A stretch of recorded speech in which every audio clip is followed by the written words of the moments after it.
Lingue originali.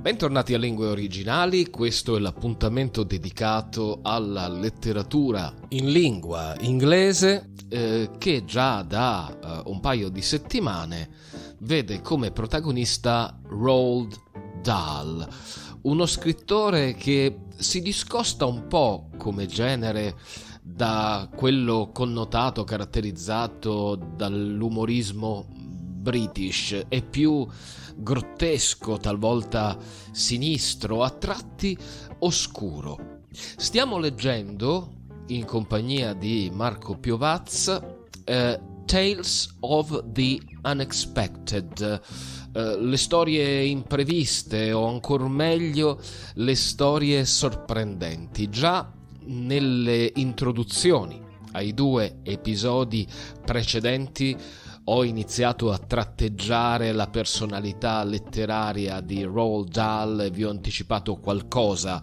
di questi racconti. Oggi una curiosità che riguarda la trasposizione televisiva.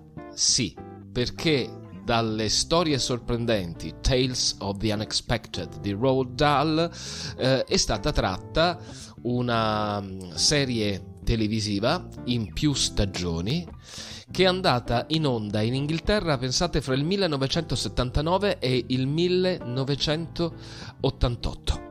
E allora, terzo racconto, terza storia sorprendente dalle Tales of the Unexpected di Roald Dahl. La voce è sempre quella di Marco Piovaz.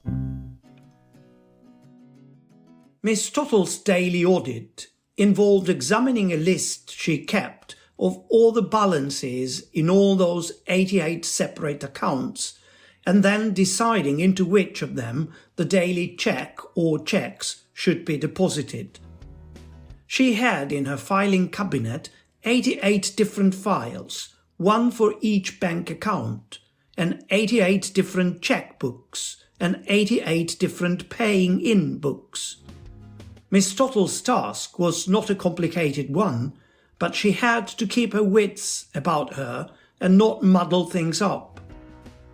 Only the previous week, they had to open 4 new accounts at 4 new branches, 3 for Mr. Buggage and 1 for Miss Tottle. Soon we're going to have over 100 accounts in our names, Mr. Buggage had said to Miss Tottle at the time. Why not 200? Miss Tottle had said.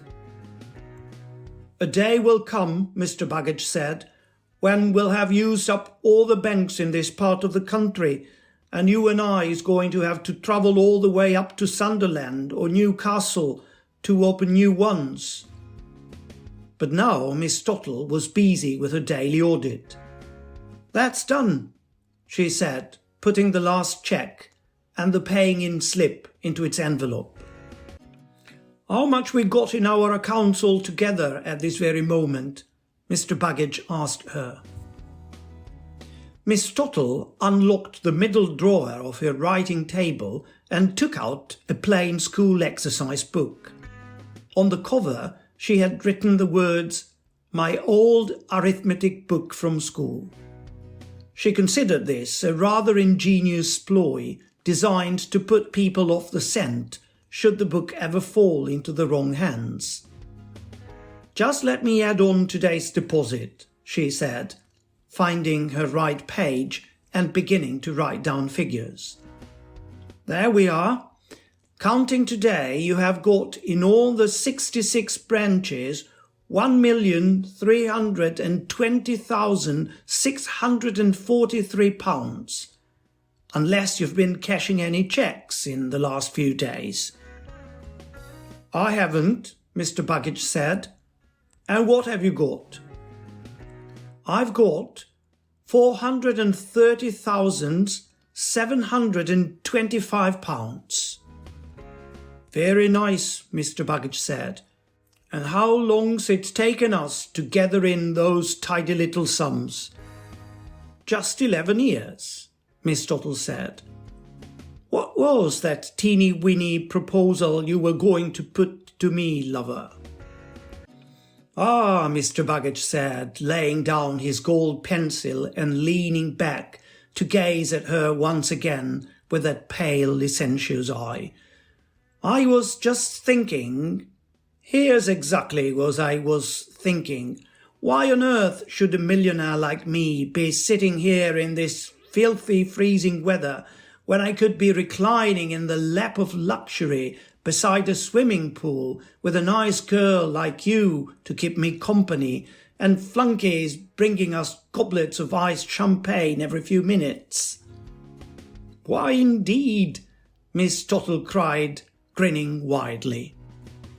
Then get out the book and let's see where we haven't been. Miss Tottle walked over to a bookshelf on the opposite wall and took down a thickish paperback called The 300 Best Hotels in the World, chosen by Irene Leclerc. She returned to her chair and said, Where to this time, lover? Somewhere in North Africa, Mr. Baggage said. This is February, and you've got to go at least to North Africa to get it really warm. Italy's not hot enough yet, nor is Spain. And I don't want the flipping West Indies. I've had enough of them. Where haven't we been in North Africa?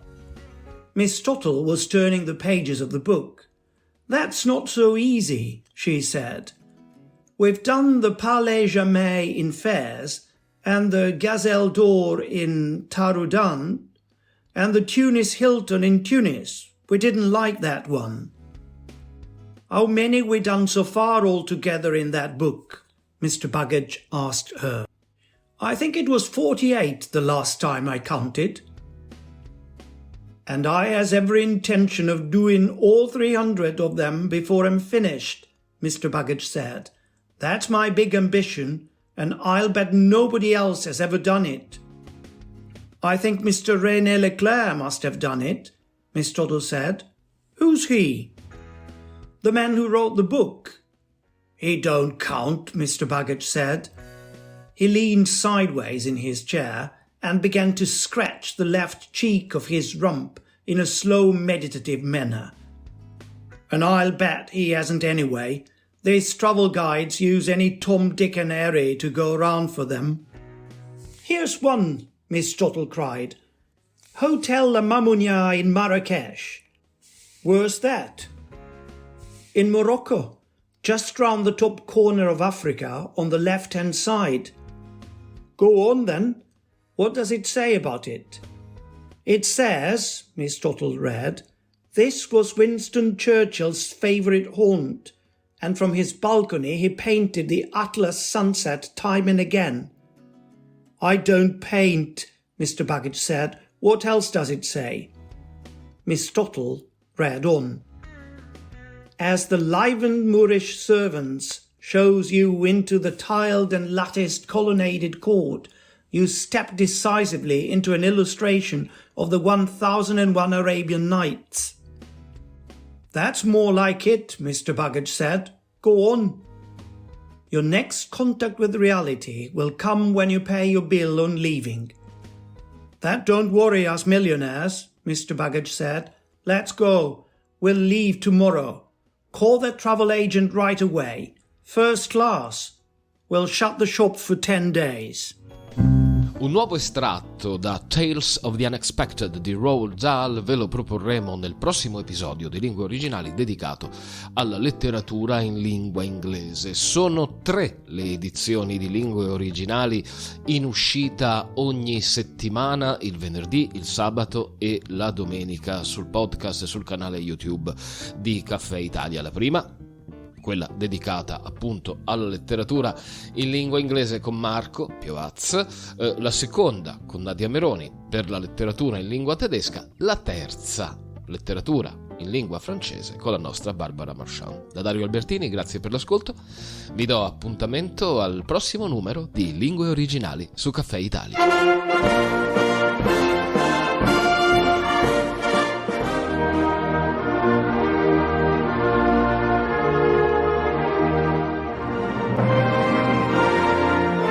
Lingue originali.